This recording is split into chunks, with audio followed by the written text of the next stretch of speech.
Two more police-involved shootings making national news. African American shot in St. Paul, Minnesota and Baton Rouge, Louisiana. A former NYPD official is here to help us understand what's going on out there. Then Republicans drag FBI Director James Comey before Congress to answer for his handling of Hillary Clinton's email case. Did they break any new ground, or was this just political grandstanding? Also, Donald Trump is digging in and lashing out. He's attacking people who are calling him out over the Star of David tweet. Now it's also flaring up a family controversy. We'll play what the Donald said and explain why this just isn't going away. Good evening and welcome to RFL. I'm Andrew Whitman, in again tonight for Richard French. And we start with two different police shootings in two different cities and two different situations. But both have one thing in common. Black men shot dead by police. And video was rolling either during or right after they happened. A new video emerging this morning of another police shooting last night in Minnesota. We're waiting for a back. I will, sir. No worries. I will. Viewed more than 1 million times before being taken down on Facebook.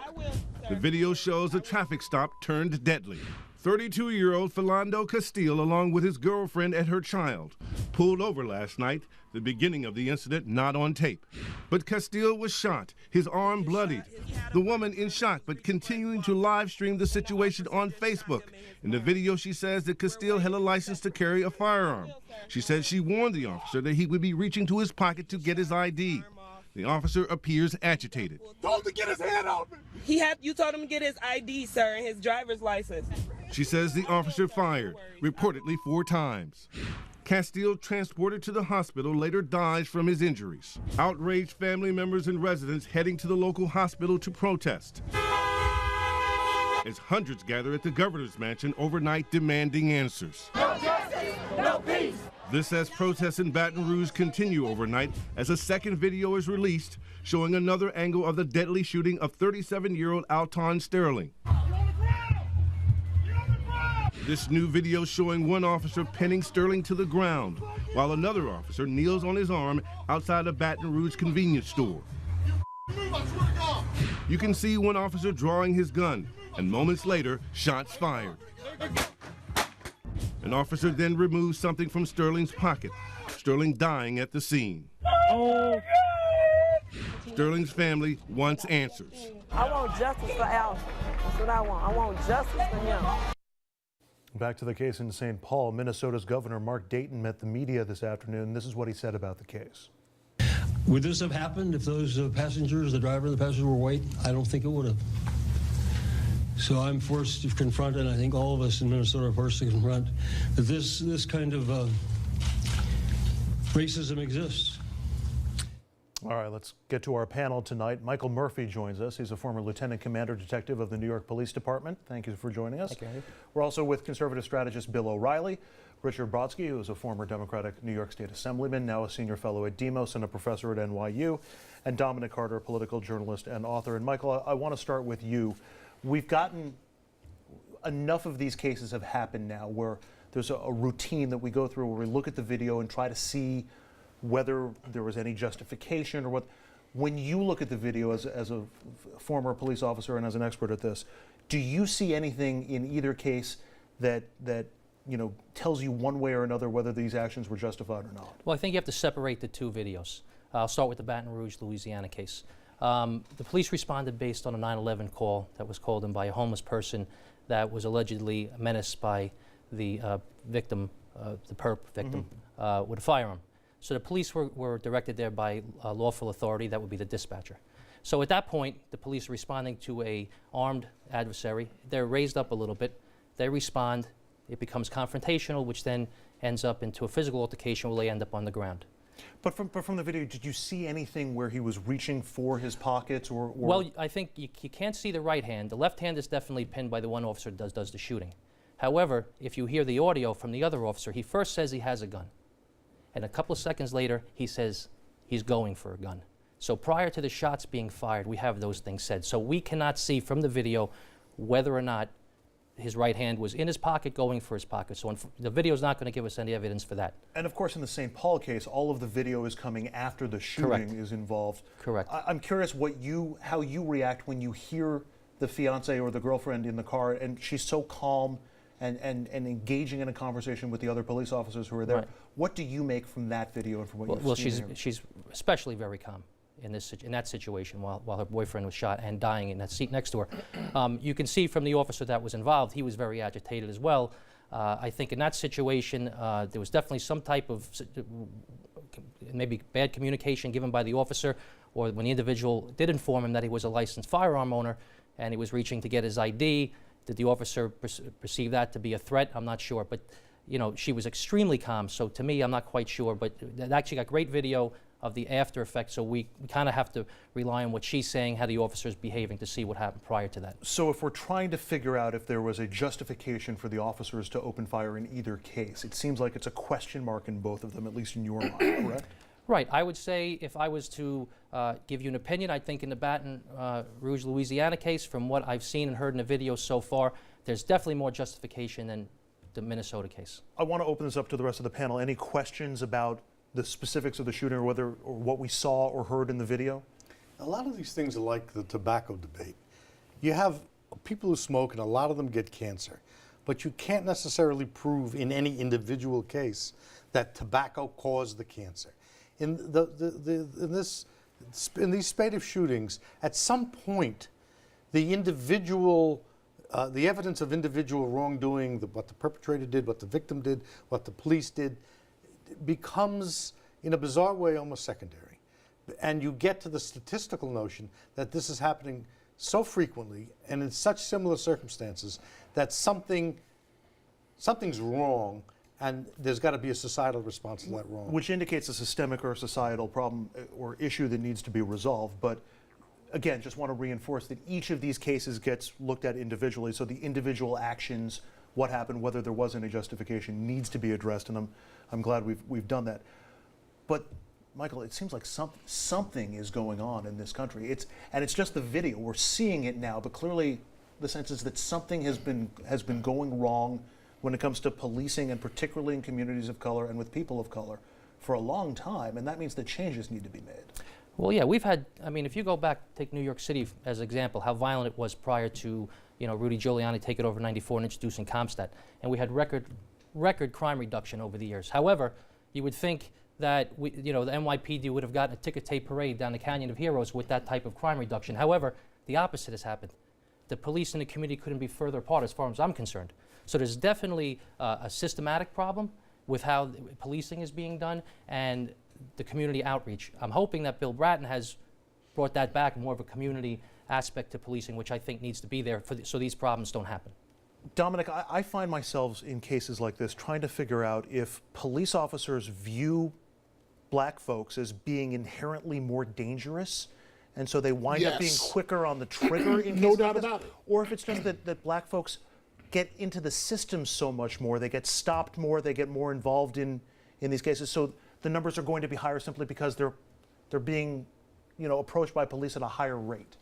Well, I want to backtrack to 15 minutes before the start of the show tonight. I was sitting in the makeup room. I had said hello to your daughter, and you walked in and asked me what was wrong. And this is what's wrong. And so that's why I was just sitting there quiet by myself. Because with all due respect, I bring a very different perspective than everybody at this table. You don't necessarily have to worry about this in terms of these shootings. I do. When this show is over tonight, I've got to go home and have the black conversation with my son, 23 years old. And I've got to show him these horrible videos. This boy was raised in Rockland County. He doesn't know anything about police encounters.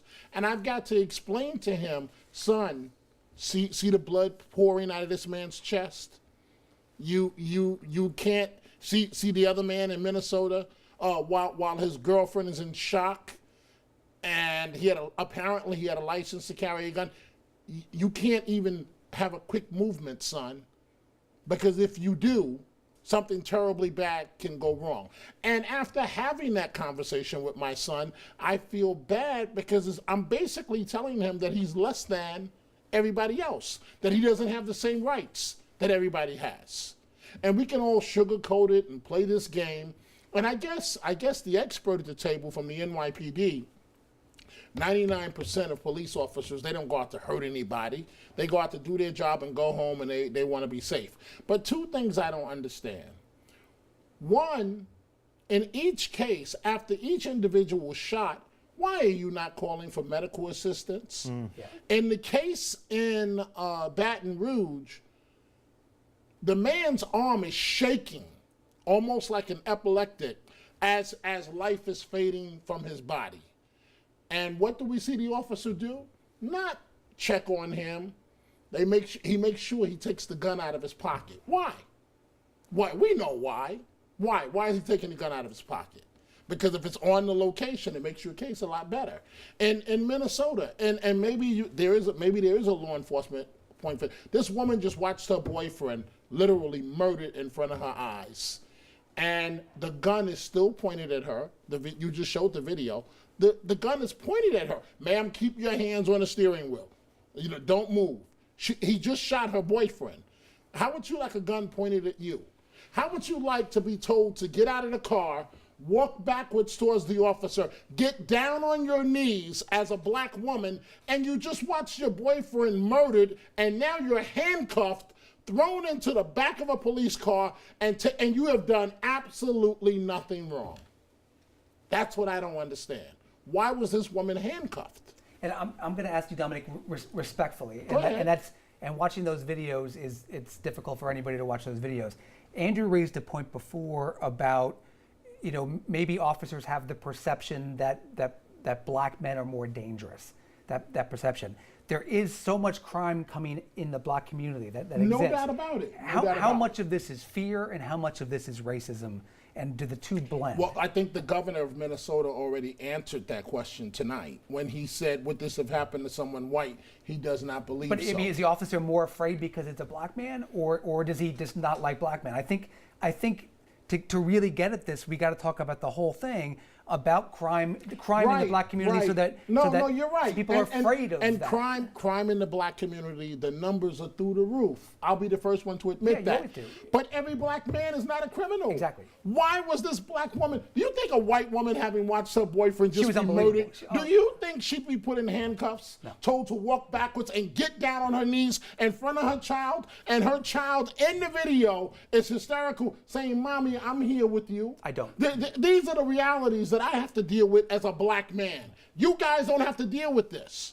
Right. Now, I have no explanation as far as why those officers made that woman do that. When I saw that absent, in addition to what I saw inside the car, that bothered me. Exactly to what you said. I don't know if it's a training issue with their police department. Are they trained in police shooting situations to detain everybody in the car that way? I'm not sure. I don't have an answer for you with that. The Baton Rouge case, I can say this. The gun in the pocket, the police have to secure that piece of evidence. Now, the federal government has been called in to investigate this case, which I think is the great move. But taking that gun out and securing that evidence is mandatory in a police shooting. You're not going to leave that gun in his pocket. You're going to have, now we don't know what, we're seeing on the video, we don't know if EMS was called as medical assistance, but that gun has to come out of that pocket and has to be secured. That's the piece of evidence that's going to decide whether or not these officers committed a crime or acted justifiably. Michael, I want to ask you about the larger question that we've bandied about in a couple of different moments on this panel. Is there a sense, and is it your sense after years of working with the NYPD, do cops look at black folks as being more inherently dangerous or more inherently violent? I don't think so. And that's and I spent my last 3 years at NYPD as Lieutenant Commander Detective at 28th Precinct, which is Central Harlem. Mm-hmm. And we had a great relationship with the community. The 2A does have a great relationship. Right, great relationship. We had record crime deduction. Dwayne Montgomery was my inspector when I was there. We had a great relationship with the community meetings. The officers, my detectives, and the officers on patrol that went out every day went out to do a good job, mindful of the community needs. So what's happening? I'm not quite sure. I can speak from my experience in the 28th. We had a great relationship with the mostly African American community, which Harlem, which is 2A, is starting to be a little gentrified. However, but still, the residents have been there for a long time. But if you go back a way, the police relationship with the 28th Precinct was not good, and you know that. Mm-hmm. You're good training. Right. So they've come a long way, and it's just constant training with the officers. What I think happened is once we got to this level of crime reduction where it was like, how can we only have 350 homicides in New York City? They didn't kind of know how to deal with their success. And I'm talking about the powers to be. And the stop, question, and frisk, they just kept the pedal to the metal and didn't change strategy a little bit. And I think that caused. Did the officers go out to stop people just because they were black? I don't think so. I think they just didn't change their tact and their strategy to be able to deal with record crime reduction. And they used the same strategies they used when there were 2,000 murders in the city. And you can't use those strategies when those numbers get low. It's just for every one of these videos that we see, you know that there are dozens, if not hundreds, of other incidents where the cameras aren't rolling. And so we don't see how it resolves. Less and less. They have cameras now. Well, no, and it's working. Right. Yes, but I mean, then think back historically to all the times when there weren't cameras around. That's And I'm true. sure today there are still plenty of these incidents that happen and just get chalked up as a statistic. So why are police interactions with black suspects, and that's what they were in these cases, black suspects, ending in deadly confrontations at what seems like a higher rate than with other groups? I think you would have to look at the numbers for that. I think the Washington Post did a study last year where they looked at all the police shootings in 2015. 900, almost 1,000. Just about 9% were unarmed. The rest were armed with either guns or with some other type of weapon. Could have been a knife, a bat, whatever. However, like in the Baton Rouge case, nobody's arguing that he wasn't Right. armed. He was. Correct. But that doesn't necessarily justify right. deadly But force. I think your answer stems from what we were saying earlier. The enforcement is happening more in the African American community. So you're having more of these interactions between police and young African American men. Because that's where the enforcement is happening. So when you go to CompStat in the city and they put the statistics up for the 28th precinct, they're going to look at those numbers and they're going to say, you need more reinforcements, you have a robbery pattern. They could put more police officers there to deal with the robberies, you're going to have more interactions that can go wrong. That's really what it comes down to. Unfortunately, we have to leave it there, but I appreciate the time and the insight. Michael Murphy, thanks very much for joining us. We'll take a quick break on RFL. When we come back, FBI head James Comey spends the day testifying before Congress about Hillary Clinton's email case. Republicans not letting this one go away, but are they getting carried away by not giving up? That's next.